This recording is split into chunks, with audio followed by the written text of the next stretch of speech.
Warren Buffett won $1 million bet using one financial product. It wasn't a hot stock. It wasn't crypto. It was an index fund. He bet a group of professional hedge fund managers that a single S&P 500 index fund would beat their hand-picked funds over 10 years. It wasn't close. The index fund won in a landslide. If the boring option can beat Wall Street's best, then the way most people are told to invest, hunting for winning stocks, may be quietly working against them. That's real money left on the table over a lifetime.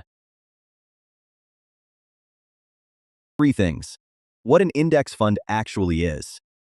Why it beats professional stock pickers for most people. And the fee number almost nobody shows you. An index fund isn't a bet on one company.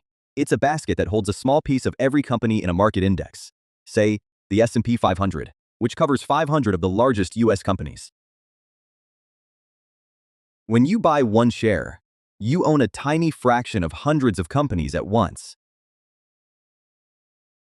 You're not trying to guess which company wins.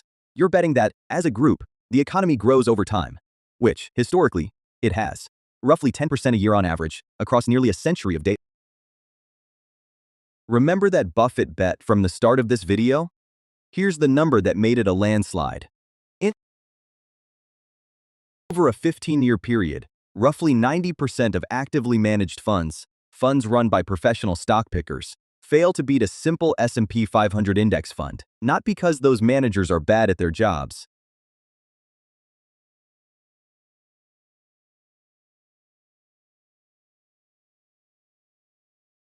Because consistently beating the market year after year is extraordinarily hard, even for professionals with research teams and decades of experience.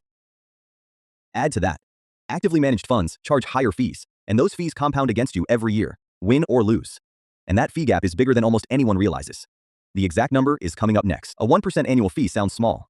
Over 30 years on a $1,000 investment growing at 7% a year, that 1% fee can cost you roughly $18 in lost growth, compared to a low-fee index fund charging 0.3%.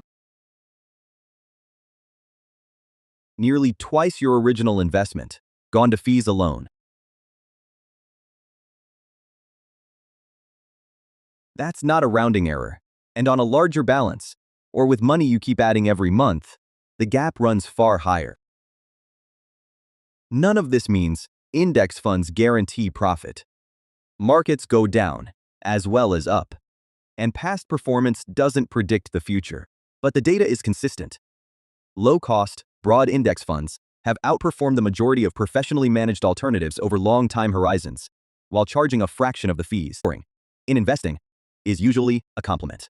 If you found this useful, the next video breaks down Roth IRA versus traditional IRA, the account type question that trips up almost everyone starting out.